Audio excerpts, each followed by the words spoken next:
Years ago, one of my mentors made the distinction between simply preaching and actually ministering to people. He told me people don't care how much you know until they know how much you care. When I became a full time youth and family minister, I realized how inadequately prepared I was for dealing with the complex challenges facing youth, parents, and families. I honestly cared, but I was not competent. Today's ministers can become better equipped to meet this challenge through the Master of Arts in Family Life Ministry offered by Faulkner University. This program integrates prevention oriented strategies as well as intervention strategies within a church setting, focusing on counseling skills. All these courses may be completed online from the convenience of your home or workplace and at a time that is convenient to the schedule of the student. There is a 50% discount for the members of the Church of Christ.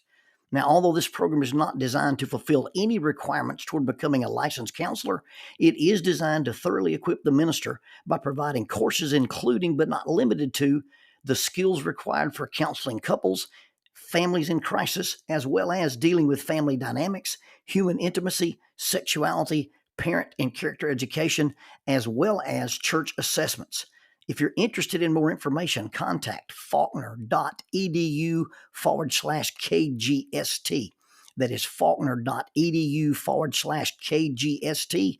KGST stands for Curley Graduate School of Theology. You can also contact graduate enrollment at faulkner.edu with any questions or to explore the eligibility requirements for the tuition discount. Graduate enrollment at faulkner.edu. Faulkner University is a sponsor of Keeping Up with Jones, the Lonnie Jones podcast adventure.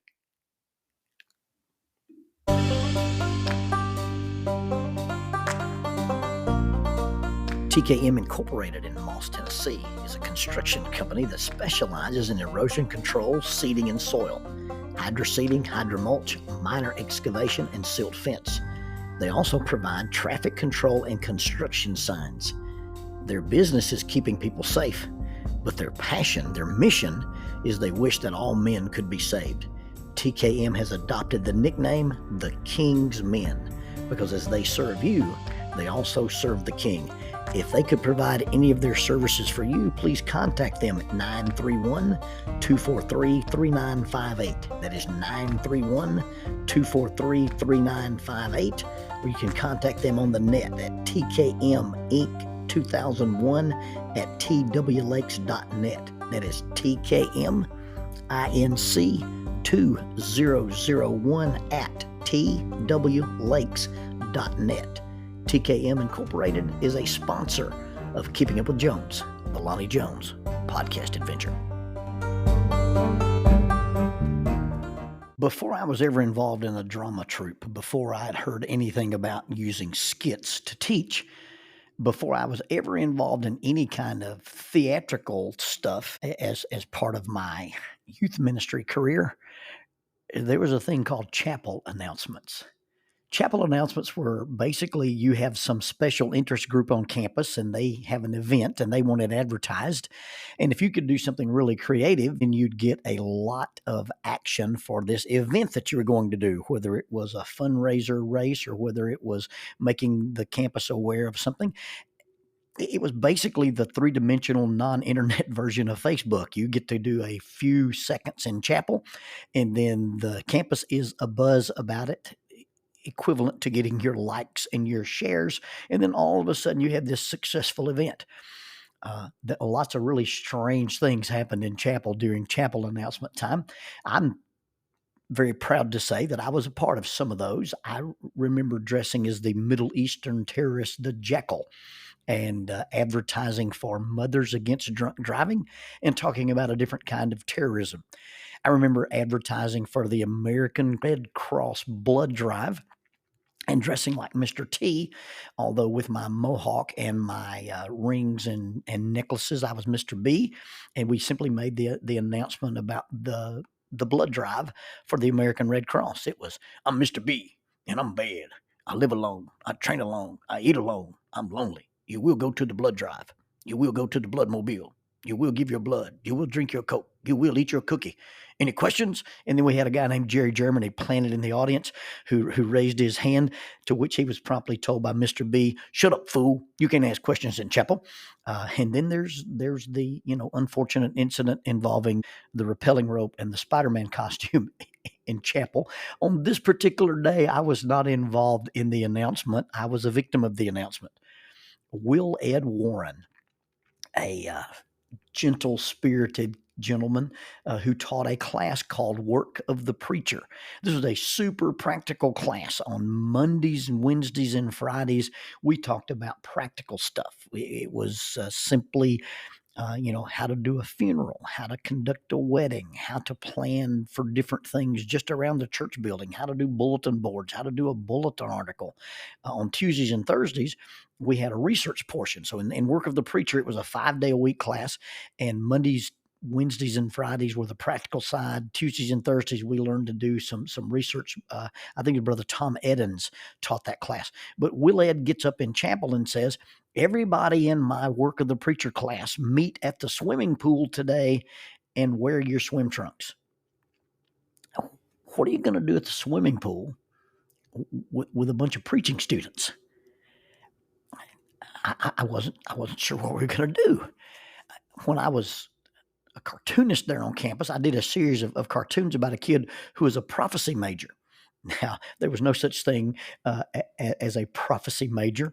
There wasn't anything as a youth ministry major. There was a missions major and a Bible major when I was on campus there. And you could always tell the Bible majors because of the geek cards. The Greek cards. Everybody that was taking first year Greek had a little ring, just like a little metal key ring, and you would have these cards with your Greek vocabulary written on front in Greek and the English translation on the back.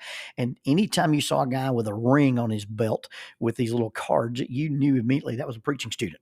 Somebody was going to be studying for their Greek vocabulary test. And so you could identify the preaching students by the Greek cards. Well, in this series of cartoons I did, you could identify this kid who was a prophecy major because his major required him to wear a robe and carry a staff. One of the cartoons featured the fact that he didn't live in a dorm. He lived in a cave.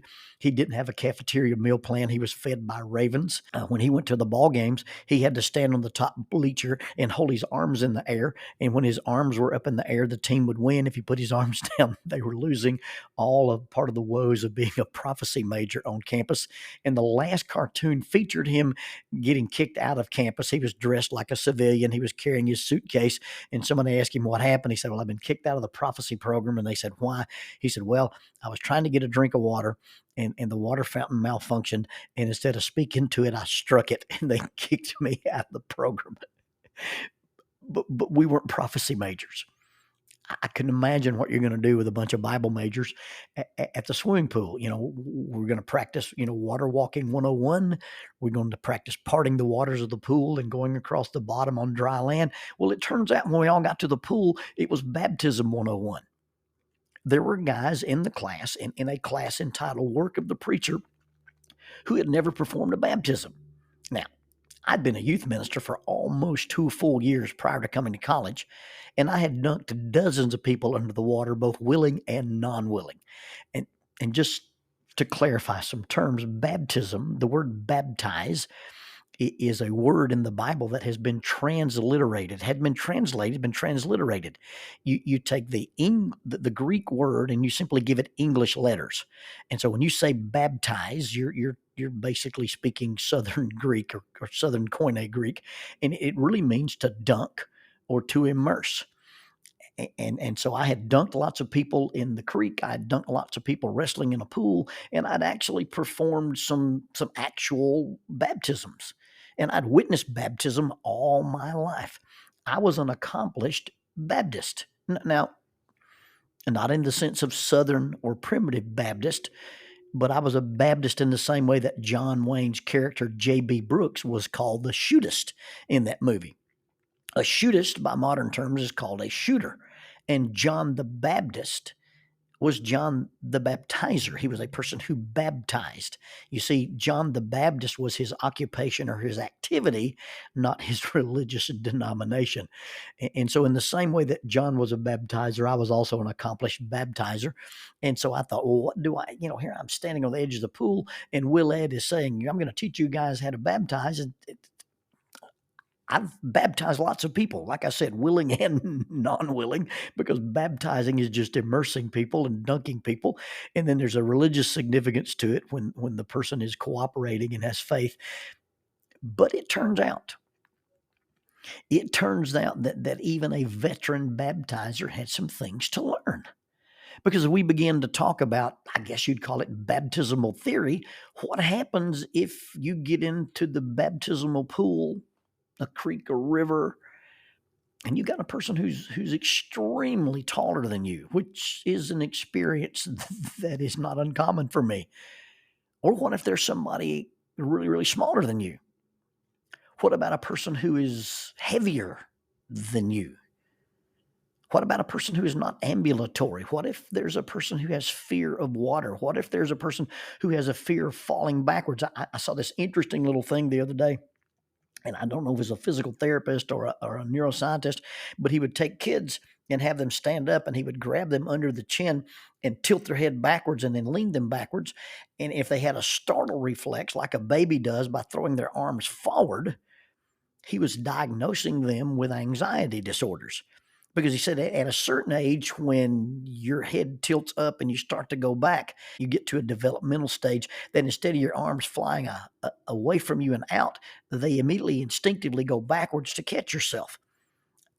And people who have a problem with intense anxiety, their normal responses get hijacked. And instead of doing the appropriate thing in the situation, putting your arm behind you when you start to fall, they sling their arms out in front of them. And then, of course, they fall and they exacerbate the situation and they have an injury. But what if you get somebody, when you start to immerse them, you start to lean them backwards, they have this startle reflex and they freak out on you. So now you've got a person, you're falling backwards, and you've got this startle reflex, you're falling backwards, and now you're going to be submerged into water. What could possibly go wrong in a situation like that? Well, if you get combative with a short preacher in deep water, the last thing you do may be to be baptized. I'll hold you underwater till you calm down. The person arrives at the pearly gates and they say, well, you're kind of an unexpected arrival. We don't really have you on the schedule today. What's the last thing you remember? So the last thing I remember is this little guy said, in the name of the Father, the Son, and the Holy Spirit. And here I am. Well, in my career as a person who's performed baptisms, I've seen some interesting things. I got called in one time. There was this dear little old lady. She attended our church for years, and her husband came with her faithfully, but he was not a Christian. He just attended with his wife, and I don't know if she made him come to church with her or if he just did out of convenience. But he ended up in the hospital, and looked like he wasn't going to make it. He was circling the drain, as they say. And so they called me to the hospital, and they said, this older gentleman is requesting to be baptized. Well, I talked to the nurses and said, based on our religious tradition and what we think the New Testament teaches, baptism is immersion. And she said, this gentleman is so sick that if you dip him underwater, you're likely to kill him. I said, well, he's probably going to die anyway, and I'd rather his soul be prepared for eternity than that. So they took us to a physical therapy room, and they had this crane, for lack of a better term, and they had this like a cot or a sling that we put this little guy in. And so I move him out over the water, press the button, lower him just a little bit into the water. And then, I ask him to make his profession of faith. And when he made his profession of faith, I said, because of your confession and based on your belief, I baptize you in the name of the Father and the Son and the Holy Spirit. And I mashed a little button, and he was, and I let him get into the water, and then I brought him right back out. Well, this gentleman standing behind me, an old school, older gentleman, yelled, "He didn't go all the way under," and slapped the button that dropped this dude into this tank, just like a ducking booth at the fair. I told Roy Hill, I said, don't ever interfere with me when I'm baptizing somebody again. Turns out that the gentleman survived the baptism, who survived his stay in the hospital, and he lived another 10 or 15 years. I've baptized people in creeks. I've baptized people in cold water. I had an interesting experience where I baptized a preacher's daughter in the hot tub on the roof of the Margaritaville. Somebody said, did that really happen, or is that the name of a country song? But anyway, I've had a lot of stuff, a lot of experience with baptism. The one thing that always struck me as odd was that these gentlemen that I had witnessed baptizing people when I was a child, they would do it with such gusto and with such enthusiasm that it reminded me of a wrestling move that I'd seen on Georgia Championship Wrestling called the Russian leg sweep. Now, if I'm standing facing you and you're standing facing me, and I put my right hand all the way across your chest to your left shoulder, and then I take my right foot and I sweep your right foot out from under you, and then at the same time that I'm sweeping your right foot out from under you, I'm basically clotheslining you with my upper arm. That's what we call the Russian leg sweep. I don't know if they've really called that or they just called it that to, have a fancy name on Georgia Championship Wrestling. But so many times I'd see these guys get into the pool with these people and they would calmly take their confession. And then before you know it, you've got this water plume coming out of the water where they've Russian leg swept this person into the pool. It looked like they're doing cannonballs in there. Uh, I remember talking about this on the Ben and Travis podcast, a Helping Healing Humor podcast, and coming away from that with them quoting me or maybe even misquoting me is, I don't know where we got the idea that you're not really baptized unless we Russian leg sweep you into the kingdom. As I matured as a minister and realized that, most of the people I baptize are going to be larger than me, I figured out how to circumvent the whole Russian leg sweep thing. And that's just, I have people come into the pool, come into the water wherever we're baptizing them, and I just have them kneel. And now they're kneeling in the water and they're about shoulder deep in the water. I put my hand on the back of their head. I take their confession and I say the thing that I'm supposed to say, and they just bow their head forward and then they raise their head up. And it's no splash. No panic. You're not taking people backwards. You're not having them overcome the only fear you're actually born with is the fear of falling backwards, and that startle reflex doesn't come in. And it doesn't matter how big you are, how tall you are, how small you are. It basically covers the whole thing.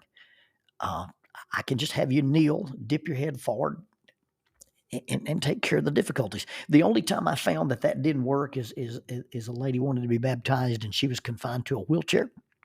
And I stepped over the baptismal pool wall and got in the pool, and they handed this lady to me, and I held her in my arms, and I took her confession, and I just knelt in the water. I just basically did a squat, and when she went all the way under, I stood all the way up. Now, we both got considerably wetter than you normally do in a baptism, but I baptized her just by holding her and dipping with her in the water.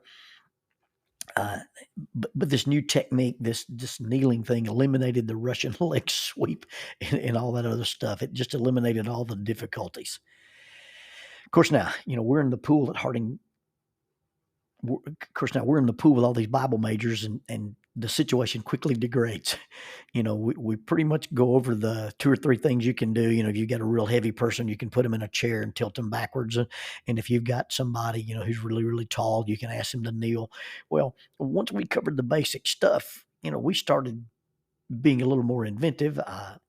People were being suplexed into the water. There was this guy on wrestling called the Ultimate Warrior. And the Ultimate Warrior would pick people up above his head and press them, basically military press them above his head, and then step out from beneath them and just let them fall. And so I remember getting a guy to float on top of the water, and I stepped under him and picked him up, holding the middle of his back and one of his thighs, and pressed him above my head and began to yell, "The crowd wants it, the crowd wants it." And Ultimate Warrior, this guy. I took a guy into the pool off the side of the pool using the move called the Oklahoma Bulldog. Well, it was probably not the most professional moment in our ministry careers, but once we checked all the boxes on can you baptize in this situation, we just began to get out of control as students are wont to do sometimes. Bottom line was I already knew how to baptize. But even though I thought I already knew how to baptize, I had never considered the question of a person who's much older, a person with an impairment, a person with a fear of water, a person with a fear of falling backwards, a person with a fear of submersion, a person with a fear of just being in front of a crowd. And because I hadn't considered baptism from their point of view, I had not anticipated some of the difficulties that you could encounter while being a baptizer. And I've been guilty of it. I already know how to talk to people. I already know how to tell people what to do. I already know what works with. You know how many times but how many times has the person that you're dealing with been dealing with this thing? How many times have they been there and done that? You see, it boils down to a question of understanding the other person, your experience versus their initial experience. All the experience and expertise in the world can become useless without empathy, compassion, patience, pacing, and understanding. You know, I mean, based on your experience, based on your education, based on the things that you've witnessed, you know this will be all right. But for the person who's broken up for the first time, for the person who's just been heartbroken for the first time, or for the person who's just never felt broken before, it's important to recognize that they don't know it'll be all right. And you may need to consider what they are facing and the fact that it is new, scary, uncomfortable, and unknown. We meet people where they are and gradually lead them deeper into the water. We meet people where they are and gradually lead them deeper into the process. You can understand that they are afraid without actually understanding their actual fear. I like immersive experiences. I learn a lot when I go to intensive weekend trainings. I've done that with ropes. I've done that with jujitsu. I've done that in counseling. But even in those situations, if I go into an immersive experience and I don't have the prerequisites and I'm expected to start out too deep, too fast, I'm lost and I don't learn as much and I'm very, very uncomfortable when I get in beyond my depth. You know how many funerals I've done? Yeah, but this is the first time my grandmother died. You know how many marriage crises I've dealt with? Yeah, but this is our first fight. You know how many students I've seen with this problem? Yeah, but this is our only child. You know how much training I've had in trauma? Yeah, but I've never experienced anything like this before. I've never felt like this before. I've never been this out of control before. You see, meeting people where they are and accommodating them, size, age, weight, experience, meeting people where they are and accommodating them seems to be more effective than meeting them and expecting them to be totally immersed into a situation without ever considering that they may have only just now gotten their feet wet.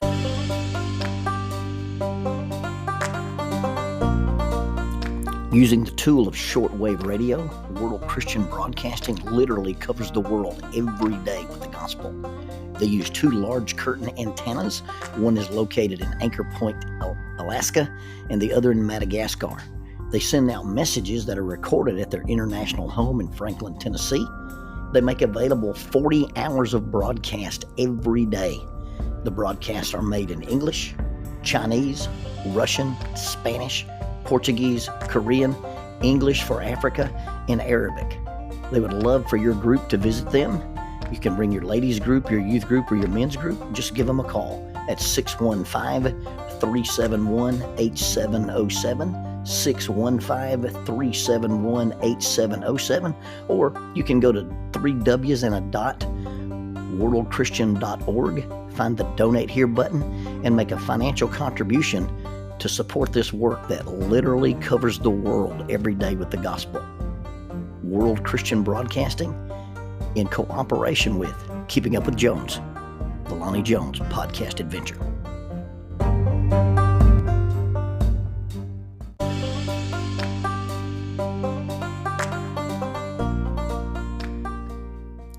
Keeping Up with Jones, the Lonnie Jones podcast adventure, is sponsored by us. What? We sponsor ourselves? Is that even legal? Check us out on Amazon.